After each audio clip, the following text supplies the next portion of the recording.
RCP Notícias.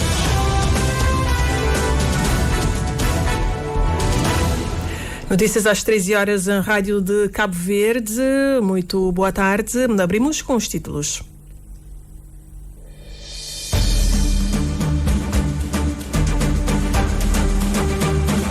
O surgimento de casos de Covid-19 em Cabo Verde não inspiram preocupações, mas o Ministro da Saúde pede cuidado e medidas preventivas para evitar a propagação da doença. O Presidente da República espera celeridade nas investigações do caso UAS. O coordenador da unidade está a ser investigado por suspeitas de corrupção e conduta imprópria. José Maria Neves, desde Lisboa, disse que é fundamental investigar e que as investigações sejam céleres. O Primeiro-Ministro anuncia a requalificação do cais de pesca do Tarrafal de Santiago. Orçadas em 280 mil contos, as obras vão ser executadas em 18 meses. O CID reforça a necessidade de se encontrar um edifício único para alojar os órgãos públicos da comunicação social no Mindelo. A sugestão dos deputados democratas cristãos é aproveitar o edifício onde funcionam a Rádio de Cabo Verde e o Ministério do Mar. Luta contra a violência com base no género ganha mais um aliado. O músico Traquinos acaba de ser nomeado embaixador da campanha Zero VBG. O Presidente faz chamado à ação contra a poluição provocada pelo plástico. Em mensagem alusiva ao Dia Mundial do Ambiente, José Maria Neves reforça que a preservação do ambiente começa com o fortalecimento do ensino de cidadania. Países da NATO perto de um consenso sobre a meta de gastos para a defesa em 5% do produto interno bruto nos próximos anos. Dinamarca quer proibir o uso do véu integral e desencorajar salas de oração. As medidas foram defendidas pela primeira-ministra dinamarquesa. Acompanhe o desenvolvimento destas e outras notícias já a seguir numa edição e apresentação da jornalista Milu Rodrigues. Boa tarde.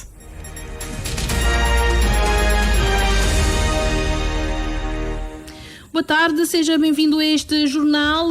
O Presidente da República espera celeridade nas investigações do caso UAS. O coordenador da unidade está a ser investigado por suspeitas de corrupção e conduta imprópria. Em causa está a aquisição de ações da Caixa Económica de Cabo Verde, considerada lesiva ao interesse público, tendo em conta que Fernandes é o agente público responsável pela gestão do processo. José Maria Neves, desde Lisboa, e numa conversa com o Anatólio Lima, disse que é fundamental investigar e que as investigações sejam céleres. Sempre que há situações desta natureza é fundamental que haja investigações, que essas investigações sejam céleres e, havendo responsabilidades, elas sejam devidamente assacadas. Nós temos que considerar que a presunção de inocência, todos são inocentes até prova em contrário, e temos de acreditar nas instituições judiciais para, de forma célere, fazerem o seu trabalho para até tranquilizar a opinião pública e garantir a transparência do funcionamento do Estado. O Presidente da República não quer antecipar as decisões das entidades competentes, mas espera que a opinião pública seja esclarecida. Bom, eu espero que as investigações sejam feitas, que as autoridades competentes tomem conta do caso e que respostas sejam dadas para que a opinião pública cabo-verdiana tenha o conhecimento de todos os meandros deste caso. E não quero antecipar nem as investigações nem as decisões das autoridades competentes.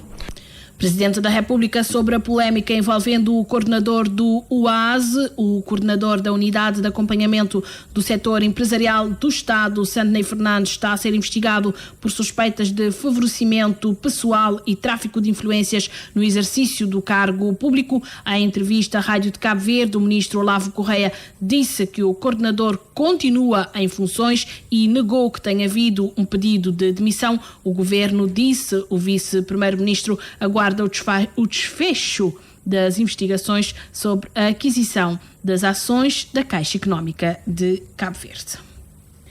Os deputados da UCID visitaram as instalações da Rádio e Televisão de Cabo Verde em São Vicente e reforçam a necessidade de se encontrar um edifício único para alojar a comunicação social, no caso, os órgãos públicos em São Vicente. A deputada Dora Pires deu voz às preocupações dos deputados democratas cristãos, realçando que o edifício único é uma promessa que já leva 9 anos. Havendo vontade política, é possível concretizá-lo ainda nesta legislatura. Se quiserem, poderão fazer isso, não é? Porque nós aguardamos 9 anos, até disseram que já havia terreno para construção, etc, etc. O seu jornalista é testemunha disso, mas não fizeram.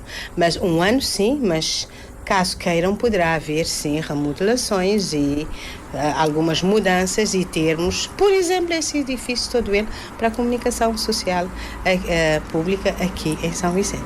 A Infopress precisa de melhores condições, a televisão precisa de melhores condições, a rádio parece que tem um edifício que acaba por ajudar a satisfazer, mas havendo um edifício único, quem sabe até este edifício, não é? Que fosse transformada para a comunicação social pública e termos todos os trabalhos a funcionar neste edifício, seria bom, porque o ambiente de trabalho é importante, ter funcionários, portanto, os recursos humanos adequados para as funções que se quer é importante, mas também o espaço é muito importante para colmatar e ajudar a termos realmente um todo que possa ajudar na melhoria da comunicação social. Ter os órgãos concentrados num único edifício poderia levar a estas melhorias, acredita o CID. Pensando na sustentabilidade dos órgãos privados, a União Independente e Democrática sugere uma melhor distribuição da publicidade institucional. A publicidade devia estar no privado e não no público. O serviço social devia ter outras características, mas nesse momento parece que a publicidade institucional, não é? Acaba por abranger mais ao público do que o privado. E aí há necessidade de fazer uma redistribuição, ver a melhor forma como fazer para que seja dividida, não é? Da melhor forma, para que o privado também tenha oportunidade de ter mais financiamento para poder desempenhar melhor as suas funções e ajudar também no seu serviço no dia a dia. Preocupações dos eleitos nacionais do Partido Democrata Cristão que visitaram as instalações da RTC, Rádio e Televisão Cabo-Verdiana e de outros meios privados de comunicação social no Mindelo, no âmbito da preparação para os próximos debates na Assembleia Municipal. O Primeiro-Ministro anunciou uma requalificação do cais de pesca do Tarrafal de Santiago, orçadas em 280 mil contos. As obras vão ser executadas em 18 meses. Reportagem de Ângela Monteiro. No Conselho do Tarrafal, o último dia da deslocação à região Santiago Norte, o Primeiro-Ministro, sempre acompanhado pelo Ministro do Mar e vários técnicos ligados ao setor, Ulisses Correia Silva, anunciou para Tarrafal um investimento de 280 mil contos, com o concurso previsto para junho e início das obras em outubro deste ano. Silva referiu que a requalificação de todo o cais de pesca do Tarrafal, sendo uma infraestrutura emblemática, vai estimular o setor das pescas, mas também o turismo, a economia, a criação de emprego e a redução da pobreza no município. Requalificação que é quase a reconstrução de porto de pesca, que isso vai ser um porto com múltiplas funções, está a servir pesca, está a servir atividade ligada a desporto náutico, atividade ligada ao turismo, um investimento que ia ter em financiamento garantido, concurso a ser lançado ainda durante o mês de junho, previsão de execução da obra no mês de outubro. Portanto, também tem aquilo que é a concretização de um sonho de tarafalenses há várias gerações. De facto, o estado de degradação daquilo que é aquele cais ali e aquilo que está no projeto e aquilo que estava a ser, para além do cais, a requalificação de tudo envolvente ali da zona costeira e zona marítima, sabem criar um valor tão importante para a economia de Tarrafal, para a economia das localidades, beneficiando também os pescadores, beneficiando as peixeiras, beneficiando o turismo, e tudo isso depois, na final, contribui para duas coisas. Um, que é criar mais crescimento econômico na própria região e na próprio concelho. Segundo, emprego. Porque no mês tem mais atividade econômica para criar mais emprego de maior qualidade. E quanto mais melhores infraestruturas tem, atrai mais investimento de qualidade e faz dinâmica de turismo ali, de atividade do setor de pesca, desenvolve e atinge um patamar superior àquilo que não tem hoje. E garantiu ainda para Tarrafal de Santiago um arrastador em Chombom e melhorias nos equipamentos da pesca artesanal. E relativamente à fibragem, motorização, para melhorar a pesca artesanal. Depois, com o novo porto, isso também permite também com que barcos de pesca semi-industrial pode também aportar e atraca e desenvolve atividades também de pesca semi-industrial ali. Portanto, todo esse pacote ali que tem um valor muito grande, um valor econômico, um valor social muito grande para Tarrafal. Leonildo Varela, presidente da Associação dos Pescadores e Peixeiras do Tarrafal, acredita que são investimentos que trazem benefícios para todos os operadores da pesca nas várias comunidades do concelho e no meio ambiente. Agora isso que tem que cair na mar, tinha arma, que está tudo estragado. E aquele parte de ponto que ele vai fazer lá, está jura que tem tempo que a maré está cheia, em vez de vai dar volta, lá de riba, ganha tempo, está saindo logo ali. E está jura que e na mar para o turismo também, e bem aumenta trabalho mesmo na zona. E que a sua psicóloga sai da ganha, a população em geral sai da ganha com esse projeto ali. A preocupação é tchau, para e máquina de gelo, tem lugar de máquina, já dura, começa a funcionar um pouco de tempo, estou na par. Se uma flávia dá aquele carro, já tudo aqui não sai da ganha. E em vez de andar longe, fazem encomenda de gelo, também chega na boa. Já vou dar ganha mais show. Com esta visita no Tarrafal, Ulisses Correia Silva terminou o seu périplo pelos municípios da região Santiago Norte, voltada ao reforço da economia azul, com foco nas comunidades pescatórias, iniciada no passado dia 2 em Santa Cruz, reafirmando o compromisso com o desenvolvimento do município e com toda a região. O primeiro-ministro esteve ontem no município do Tarrafal, interior da ilha de Santiago, para reforçar o compromisso do governo com o desenvolvimento do setor das pescas. Hoje visitou a Cidade Velha para acompanhar o projeto de requalificação urbana e valorização do património. Ulisses Correia Silva destacou a importância de se usar o património histórico para impulsionar o desenvolvimento econômico do município. Ednea Barros.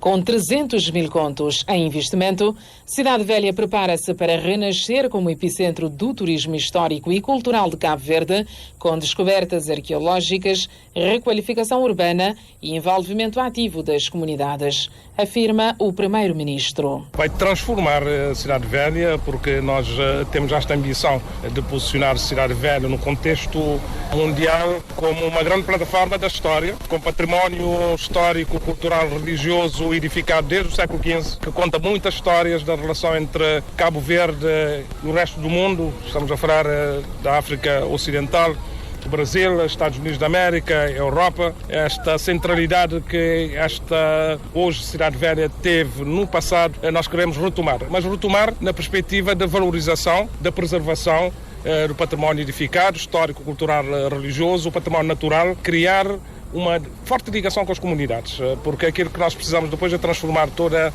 esta história, esta cultura, este património em algo com valor económico. E valor económico que gera depois atividade, quer turística, quer atividade comercial, quer atividade de entretenimento, lazer. O prazo máximo para a conclusão das obras é de 2 anos, estima Ulisses Correia Silva, que afirmou que os trabalhos decorrem a bom ritmo. Mas está dentro do ritmo. Por exemplo, agora visitamos um empreendimento que está em curso, que é uma descoberta. O primeiro hospital no Atlântico foi aqui e servia de posto de serviço e de atendimento aos viajantes do Atlântico, que passavam aqui para esta zona. Estava totalmente soterrado, foi agora descoberto. As ruínas, está a ser trabalhado com arqueologia é a parte da Misericórdia, portanto a sede da Misericórdia mais o hospital que pouca gente sabia que existia. Está a ser redescoberto.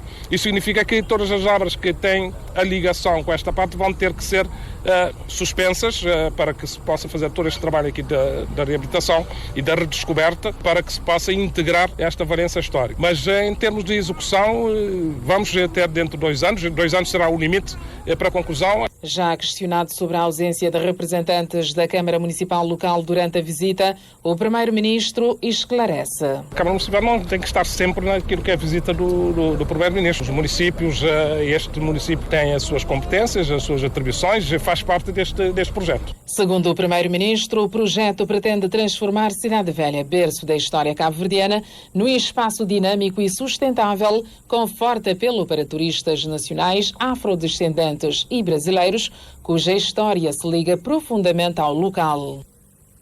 O ressurgimento de casos de Covid-19 em Cabo Verde ainda não inspiram grandes preocupações, mas o Ministro da Saúde, Jorge Figueiredo, alerta para a necessidade de se adotar medidas preventivas e evitar a propagação da doença. Não está a ter uma evolução epidémica, no sentido de trazer-nos preocupações demasiadas, mas o que nós recomendamos é que todos nós somos todos especialistas no combate ao Covid-19. São critérios fáceis de seguir, o afastamento das pessoas, a tentar não desenvolver atividades de proximidade. De qualquer forma, os casos que têm aparecido têm tido uma evolução absolutamente normal, sem complicações.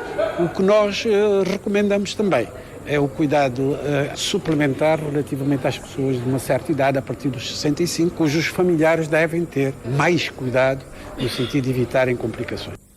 O Ministro da Saúde tranquiliza a população, assegurando que os casos estão a ser acompanhados pelas estruturas de saúde a nível nacional. Jorge Figueiredo não quis adiantar dados, pois considera a situação não inspira preocupações. Em breve iremos apresentar os dados e não será exclusivamente da praia, temos ouvido também falar da Ilha do Fogo e algumas outras ilhas têm evoluído nesse sentido, com alguns casos, mas nada de preocupante por enquanto. Estamos a tratá-los como se fosse uma gripe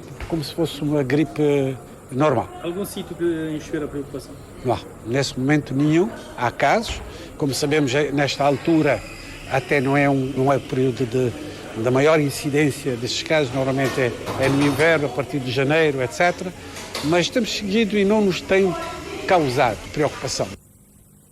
O Ministro da Saúde alerta também para o surgimento de casos de paludismo e reforça o apelo à população e às câmaras municipais no sentido de dar uma atenção particular à questão do saneamento. Temos constatado a presença também de alguns casos de paludismo autóctonos. Estamos a segui-los com muito cuidado, sabemos que a sua relação com a higienização do nosso meio e nós estamos a trabalhar com a Câmara Municipal da Praia, que é a zona mais perigosa em termos das condições propícias para uma eventual regentada de paludismo. O pessoal está atento, está a trabalhar, está a desinsetizar as casas e esperamos que não tenhamos preocupações relativamente a esta matéria. Jorge Figueiredo, Ministro da Saúde, falava à margem do ateliê para a revisão e atualização da Carta Sanitária que aconteceu na cidade da Praia. As propostas de alteração à Carta Sanitária 2025 vão elevar o patamar da qualidade de prestação de serviços e reduzir os custos com as evacuações médicas para o exterior. Uma das novidades é a criação de mais 2 regiões sanitárias e a transformação dos centros de saúde rurais para hospitais locais. José António dos Reis. A proposta de atualização visa adequar o documento às novas circunstâncias que o país vive, introduzindo novas valências com o propósito de elevar o patamar de qualidade na prestação de serviços de saúde.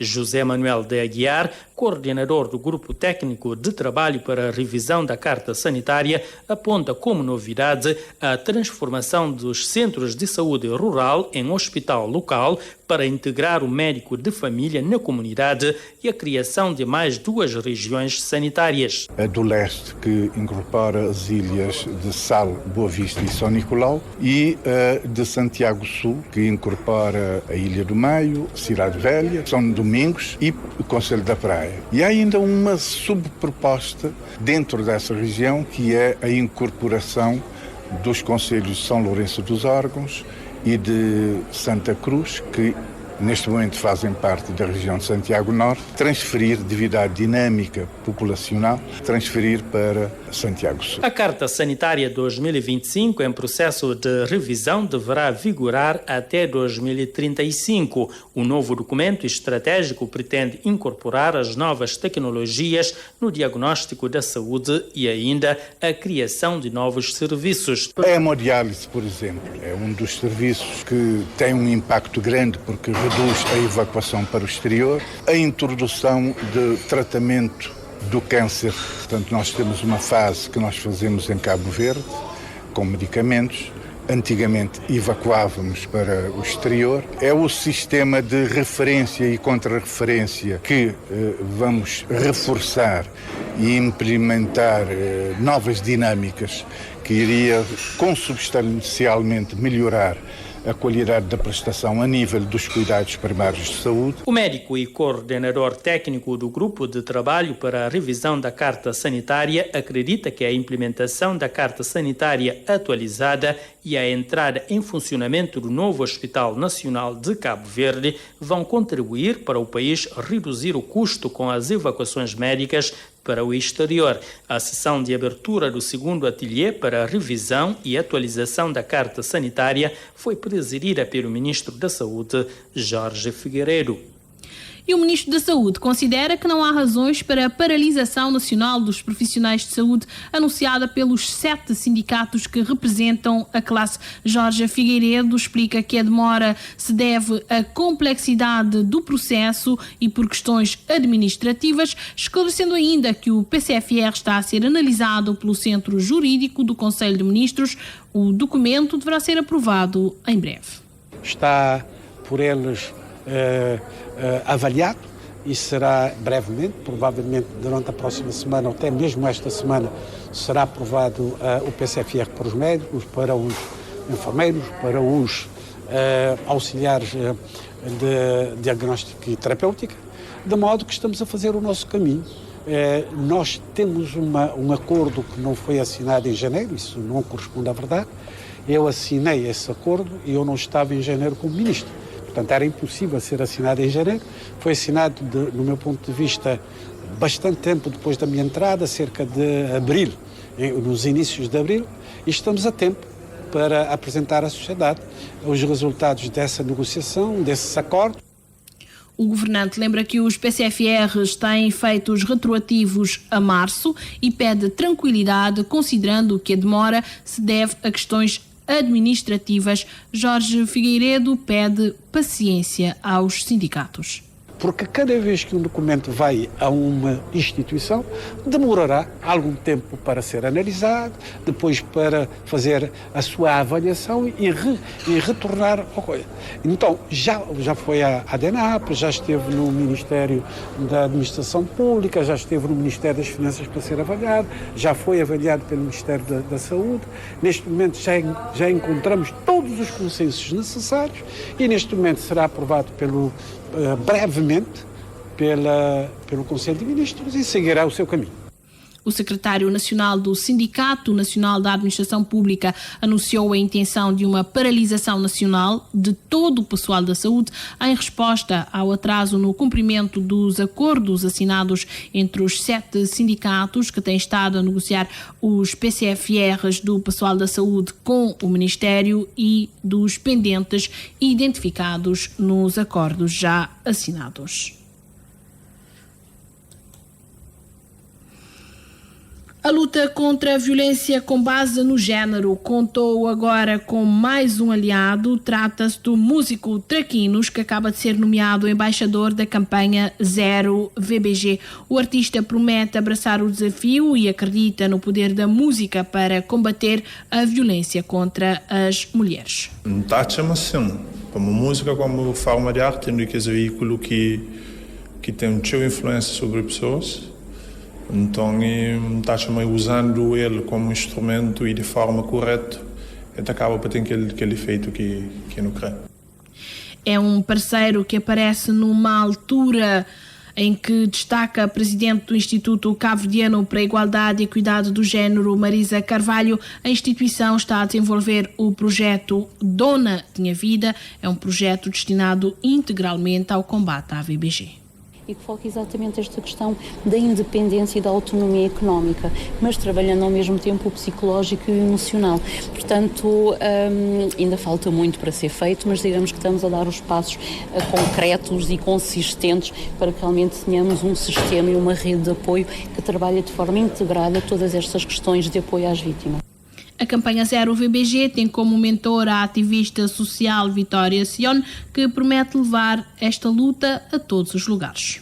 Nas escolas, na rua, na comunidade, e temos certeza que com o apoio de Traquinos e de outros parceiros vamos conseguir levar a mensagem aos mais vulneráveis e a tudo aquele que está na Cabo Verde e também na diáspora.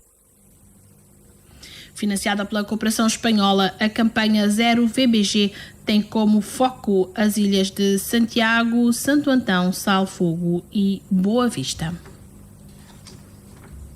Sensibilizar os operadores turísticos e dar a conhecer as formas em que a exploração de menores pode ocorrer e criar uma rede para a proteção dos menores. Com estes objetivos, o ICA terminou hoje no Mindelo um leque de ações formativas, capacitações que visam a proteção das crianças em contexto de viagem e turismo.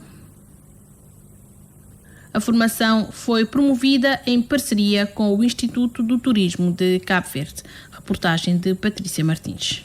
É preciso estar atento aos sinais para poder denunciar, por isso esta capacitação, explica Nilson Mendes, coordenador do Plano Nacional de Prevenção e Combate à Violência Sexual contra a Criança e Adolescente, no âmbito da campanha Proteja. O ICA tem estado a trabalhar justamente com o Ministério de Turismo, que está a fazer parte da responsabilidade do plano, que é representado pelo Instituto de Turismo, trabalhando com que não só denúncia, mas também identificação dos casos que é concreto, sobretudo nas ilhas turísticas. São Vicente é uma das ilhas já identificado na situação da vulnerabilidade das crianças e adolescentes no contexto da viagem e do turismo. Então, já não começava na Santo Antônio, está ali quando finaliza São Vicente, com os operadores no sentido de criação de rede, de proteção, mas também engajamento para dar resposta a denúncias, não só prevenção, começando por prevenção, mas também da identificação. Criança ou adolescente ali na ilha tem que estar protegido de toda forma de violência, sobretudo nesse caso de contexto de exploração sexual. Isanete Coutinho, da agência de viagem Aventura, é uma das participantes e partilha o que tem sido a prática desde que a agência aderiu a uma iniciativa internacional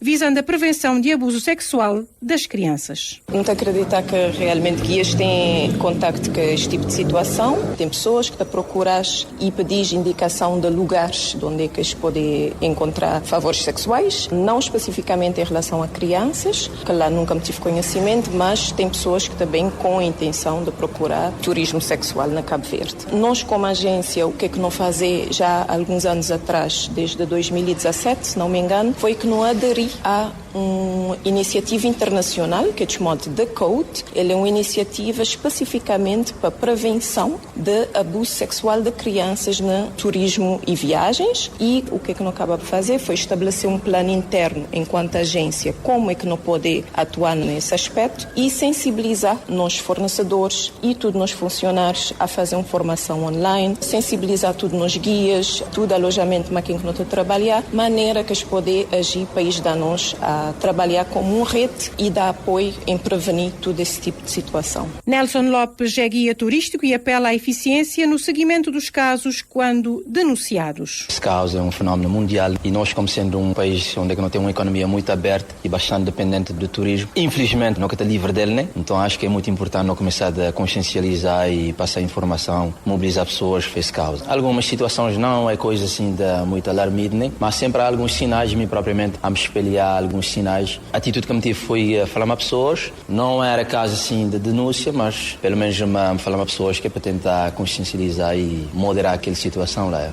Se houver situação de que te pediam denúncia, estou disposto a fazer isso sim. Só me esperar que as denúncias sejam eficientes, ou seja, que a própria máquina que está a controlar todo o aspecto tenha de chegar a quem realmente sofre, né? Que é para ser eficiente. Né? E que conclui ação de capacitação destinado aos operadores turísticos de São Vicente para a proteção das crianças em contexto de viagem e turismo.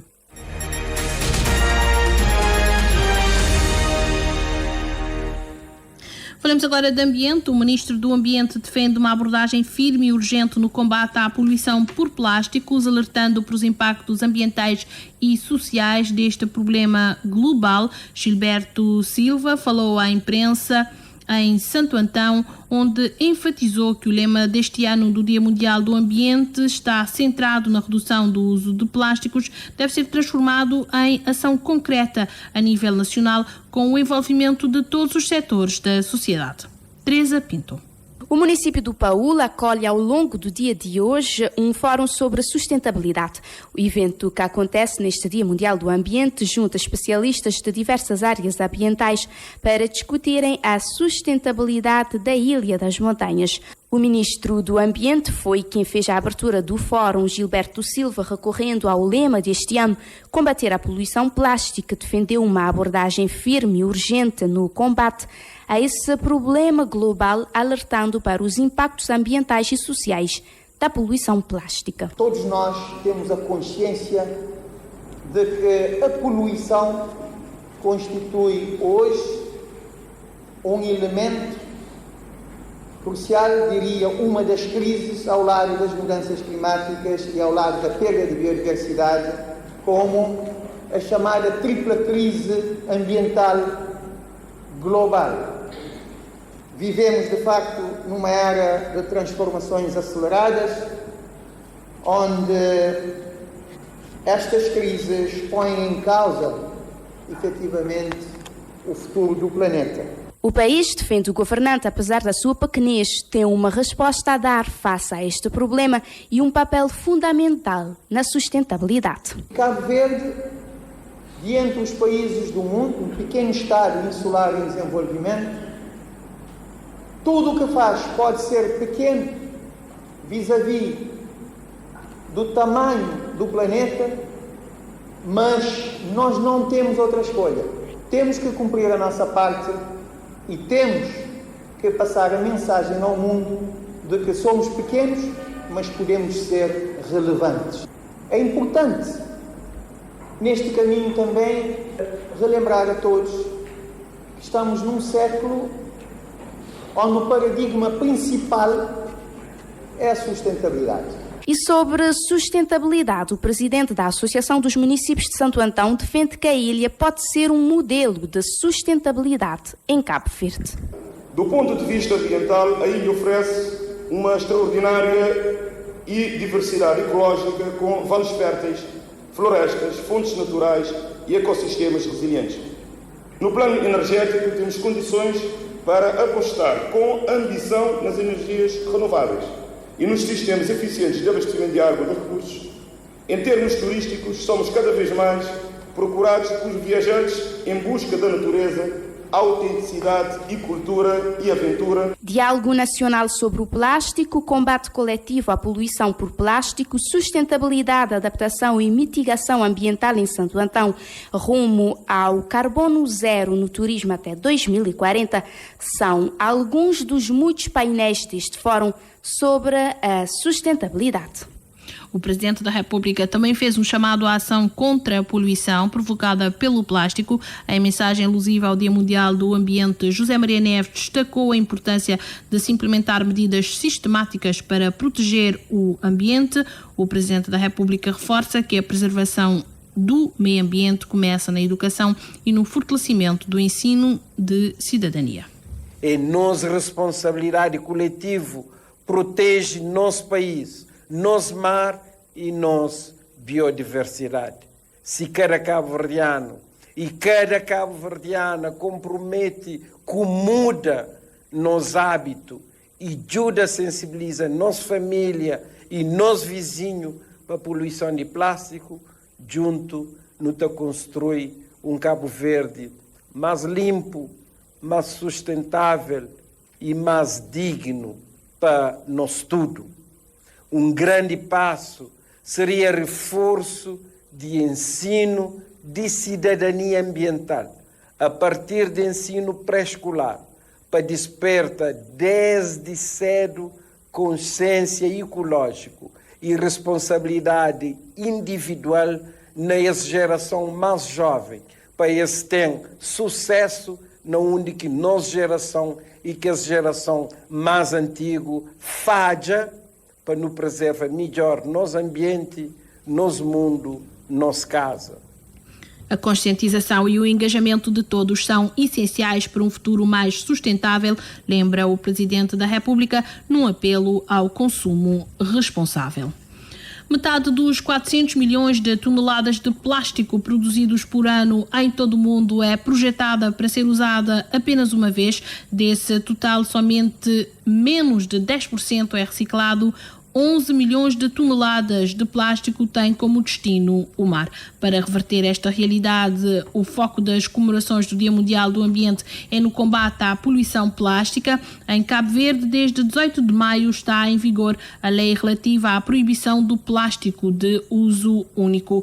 Os alunos da escola do EBO na capital lembram como se deve preservar o meio ambiente no âmbito de uma iniciativa resultante de um juntamão promovido pela APESC, a Associação para a Promoção do Património Educacional, o Museu da Educação e a Câmara Municipal da Praia. A atividade decorreu no Espaço Verde, atrás do Liceu Domingos Ramos. Reportagem da Joana Lopes. Música e poesia sobre a preservação ambiental pela voz de alunos de agrupamentos escolares da capital do país. Temos que deixar de poluir, não deitar lixo pro chão, não deitar lixo pro mar. Vamos plantar a natureza, aprender a reciclar, preparar o amanhã. Como salvar o meio ambiente? Apague a luz e quaisquer itens eletrônicos que você não esteja usando. Recicle os resíduos para que possam ser reutilizados. Deixe as torneiras para que não expulsar água. Proteger rochas feias são muito importantes para a nossa sobrevivência. E a principal aposta da Câmara da Praia é na pequena infância para sensibilizar as pessoas à volta da diferenciação do lixo. Projeto que já está em curso, diz o vereador do Ambiente, engenheiro Carlos Dias. Vamos começar a criar pontos pilotos aqui na praia para sensibilizar as pessoas no sentido de diferenciação do lixo. O que é vidro, o que é plástico, o que é cartão e assim por diante. Já estamos a trabalhar nisso. E já é uma prova disso, trabalhando com os miúdos, porque de pequeno é que se trouxe o pepino. Portanto, vamos começar a trabalhar com as crianças. É nesta linha que a presidente da ASPEC, Associação para a Promoção do Património Educacional, Clara Marques, defende uma ação conjunta em prol de um planeta sustentável e aprazível. Nós incentivamos junto das escolas para trabalharem cada vez mais em função dos programas, dos currículos, que façam algo mais consistente. As associações ou mesmo as instituições como a Câmara Municipal, que foi nossa parceira desta vez, tem que ser visto nessa perspectiva, não é? De continuar a trabalhar com as crianças e também mostrar a comunicação social e todas as pessoas são responsáveis para que nós possamos juntos trabalhar para um ambiente mais saudável e mais agradável. Conteúdos como estes que os parceiros do evento de hoje querem que sejam trabalhados nas escolas do país. Coisa de plástico não tem que botar no lixo. nunca pode botar na mão. Separa todo o lixo para reciclar. Não destruamos matas, árvores e flores que enfeitam o mundo com suas cores.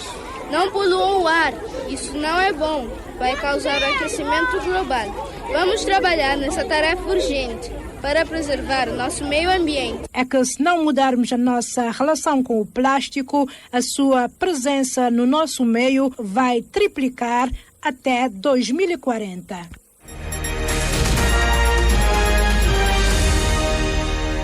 Internacionais, a primeira-ministra dinamarquesa defendeu hoje a proibição do uso do niqab, o véu integral que cobre o rosto, excepto os olhos, além de querer desencorajar as salas de oração nas escolas e universidades. A política considera que existe um controlo social muçulmano que conduz à opressão das mulheres nas instituições educativas na Dinamarca devido às lacunas na legislação. Em agosto de 2018 entrou em vigor na Dinamarca uma lei que proíbe ocultar o rosto no espaço público. Qualquer pessoa que use uma peça de rosto que cubra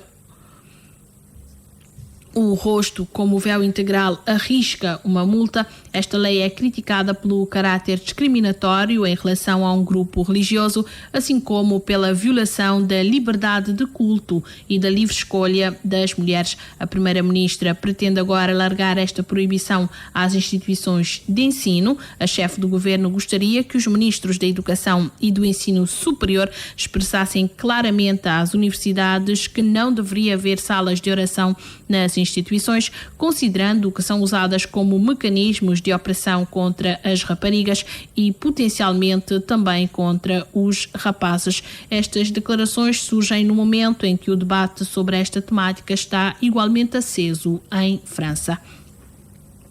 O secretário da Defesa dos Estados Unidos declarou hoje que os países da NATO estão muito perto de um consenso sobre a meta de gastos para a defesa em 5% do produto interno bruto nos próximos anos. Mais cedo, o secretário-geral da NATO já tinha declarado que as metas da organização seriam decididas na reunião de hoje entre os ministros de defesa da organização.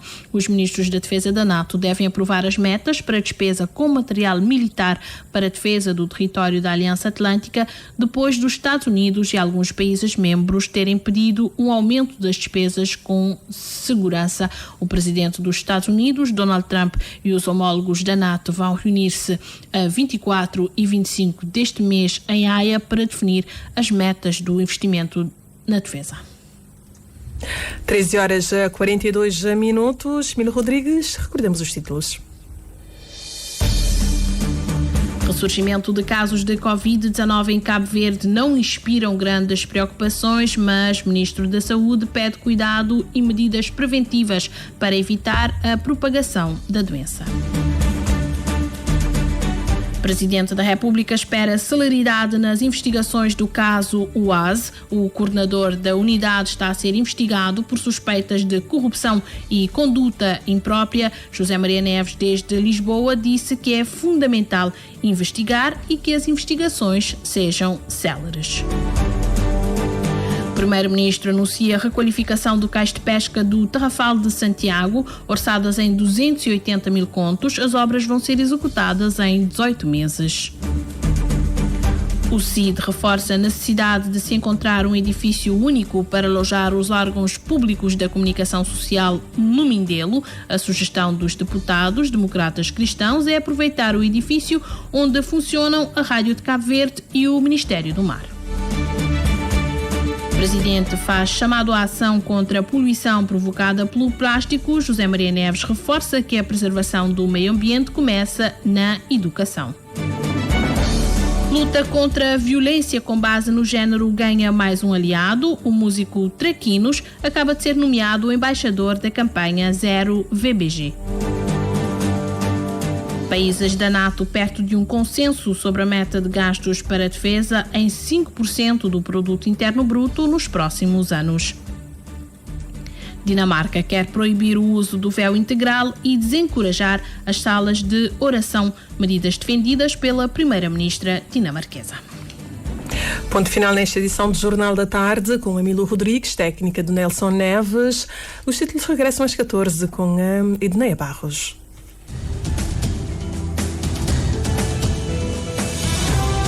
Mais informações em www.rtc.cv e na aplicação RTC Mobile. RCV, o rigor da notícia e o melhor da informação a cada hora.